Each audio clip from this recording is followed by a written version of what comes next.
Okay, so now I have let this dry and I've been kind of watching over it, making sure all my edges are down and that there's no bubbling or buckling. And I'm going to take a clean paintbrush and some clear water. I'm going to turn this over and I'm just going to run a little bit of water right on those edges all the way around if there's any overhang at all. Okay, and then I am going to, especially this edge, I'm going to fold it down, and then I'm going to take my coarse nail file and I'm going to file at it. Now this paper is really thick. Like I said, it's the 140-pound watercolor paper, so it's going to take a little more elbow grease than if it was like newsprint or something. So we're just going to do that a couple times, and wetting it, like I showed you, really helps. And we run some more water down in there.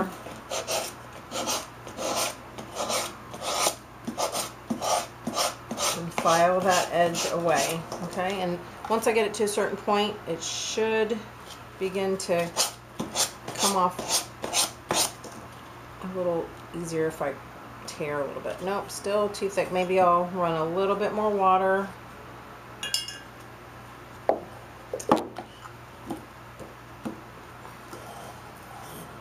Try it again.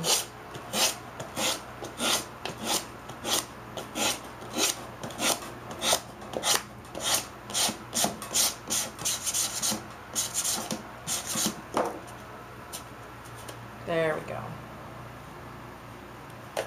Okay, and I don't know if you can see this, but it is coming up a little bit right there. So I'm going to put a little bit more glue down in there,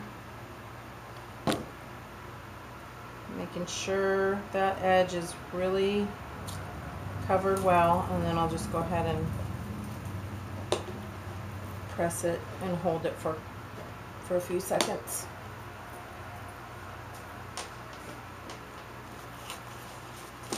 Okay, but you can see that nice smooth edge, and you could even go back over it a little bit more and really make sure that it's nice and flush.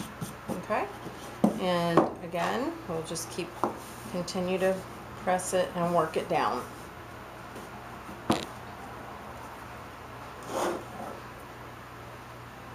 Now, of course, I could lay this down on like a cutting mat, and I could use an X-Acto knife to cut, but I think that this is more foolproof, and I think that it gives a nicer edge. So I'm going to do the same thing on all my edges, all the way around. I'm going to fold it. And you could even take something like a bone folder, if you have one handy, and you could give that a little bit more of a crease if you wanted to.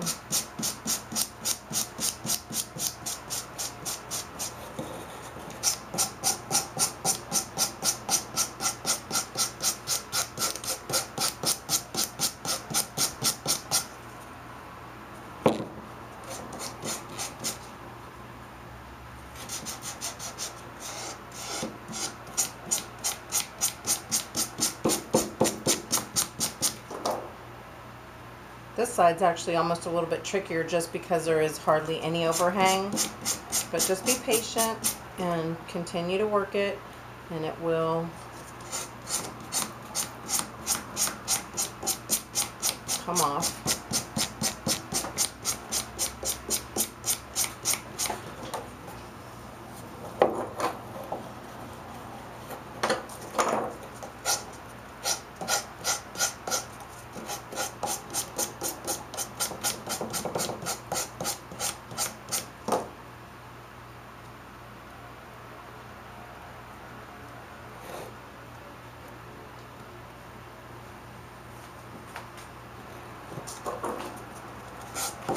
If this was like newsprint or a thinner paper, it would be, it's so much easier to pull right off.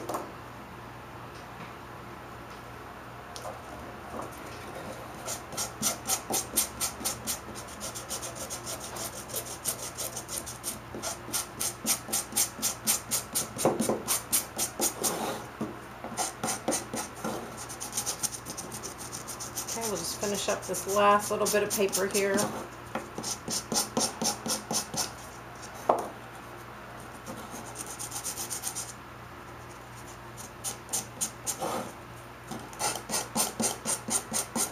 It's being really stubborn.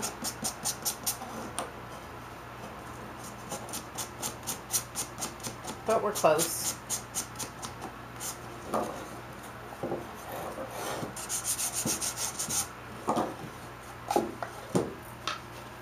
And again,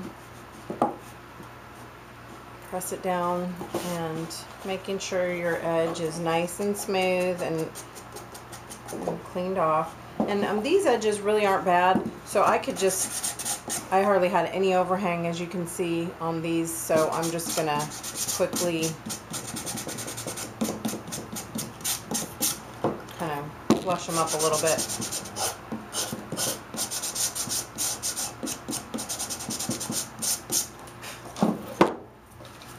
Okay, so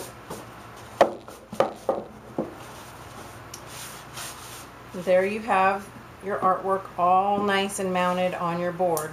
And again, I like doing a larger piece of artwork on a smaller board and using this technique because it just makes it fit so nicely. There's no gaps or anything. So when I go to paint, or I could even collage my edges, it just makes it look really nice and finished. Okay, so now I'm going to go ahead and wire it before I finish the sides or before I put a varnish, because I don't want to be trying to handle it while it might still be a little bit wet. I want to show you how to wire your paintings. So I'm going to take, again, my clean dry paper towel or piece of paper to work underneath me here. And then obviously you always want to make sure of which side is the top, because you don't know how many times I've turned something over and then wired and then it's upside down. So you want to avoid that. So even if you want, you could always put a little mark or notch at the top if you're kind of airheaded like me sometimes. So then this is about 6 inches approximately, and for wiring you usually want to go about 1/3 of the way down. So I'm just going to go about 1.5 inches, and you're going to take, I'm going 1.5 inches from the inside corner, and you're just going to mark yourself a couple little notches at 1.5 in this case, like I said, about 1/3 of the way down. And then you're going to want to go inside, and you don't want to go deep down inside because you're going to want to be able to hang it on the wall easily. So I'm going to just go in maybe about 1/4 of an inch, and you want to make your marks at the same spot on both. So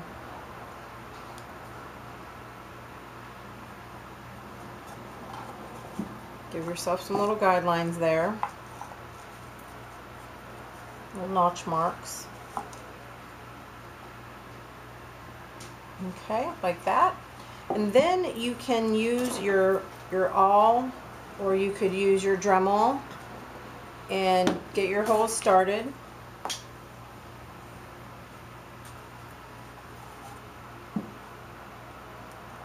Like so. And this wood is pretty soft, so you don't have to fight it too much. And then you're going to take your little eyelet screws, and you're just going to screw them in on both sides.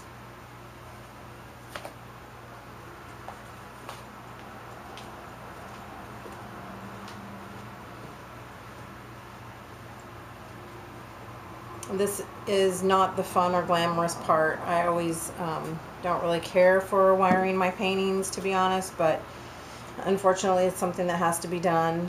And you know, if you can get someone else to do it for you, that is even better. But my husband does it for me about half the time, and then I do it the other half. But it's good to know how to do it, even if you have somebody else that can do it for you.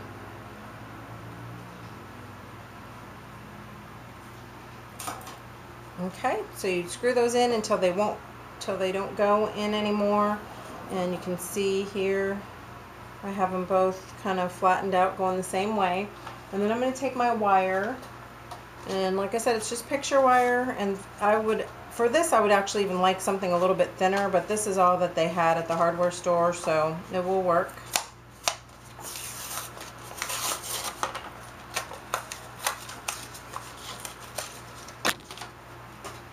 And you're just going to take a piece about, oh,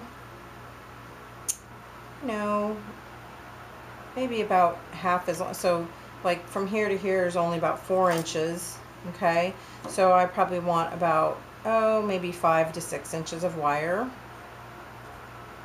And usually this thin wire you can cut with your scissors, but you probably don't want to mess up your scissors, so just a little nipper will work. And then you're going to thread it through both eyelets like that.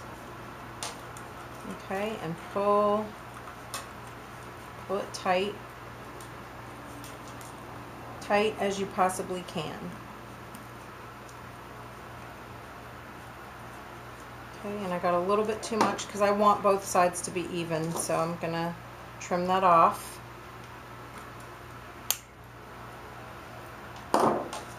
And then you're just gonna wrap it around itself, and you're gonna keep wrapping it around itself really smoothly. Like, you don't want to bunch it all up. You want to just keep twisting it down the line, flush up against itself, so you get a nice twist.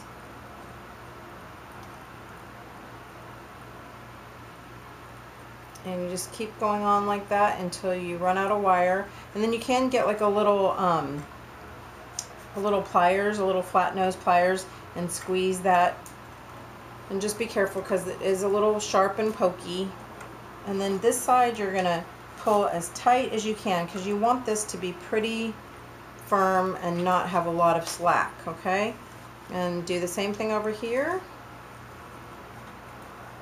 Around and around.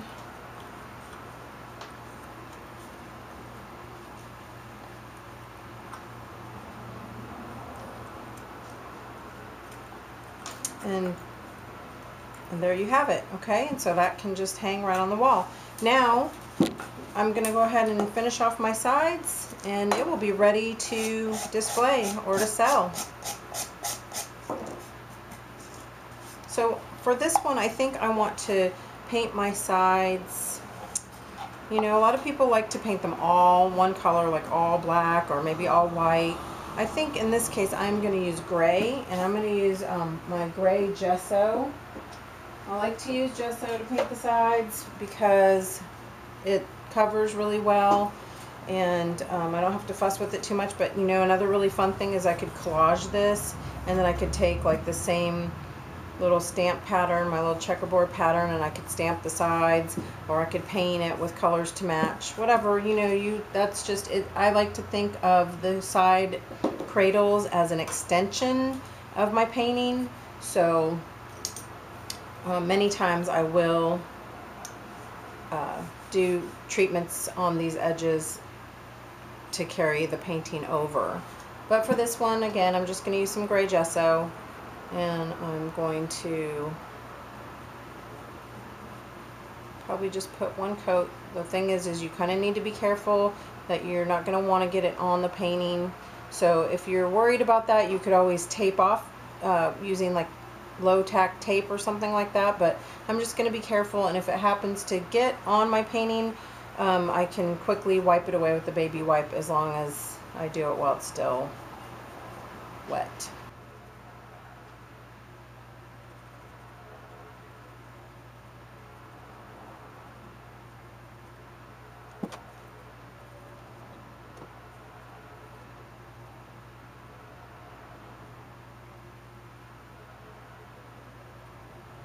And like I said, that gesso, it has such a nice coverage. I don't have to keep going back over it. Well, my edges here are a little bit snaggly. I don't know if you can tell, so I might have to go back and fix those up a little bit, but it's looking pretty good.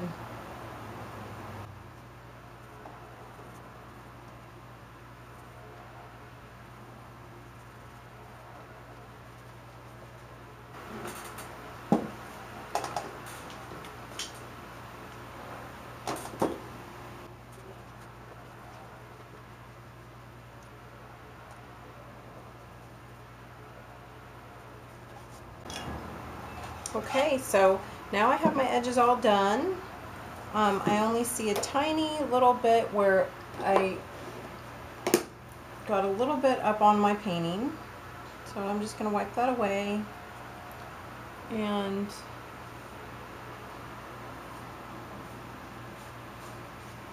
touch up those edges. Okay, and finally, how to finish off your whole thing.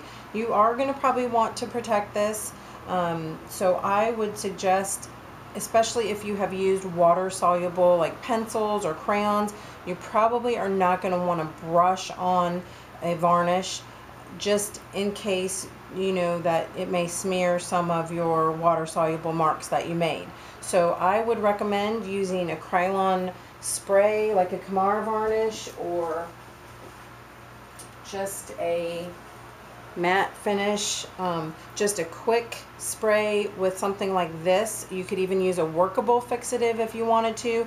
A quick spray that will set everything, and then you could go over it with a paint on varnish if you wanted to, and then definitely do the sides as well. And that's it. Your painting is ready to sell or display. Ta-da!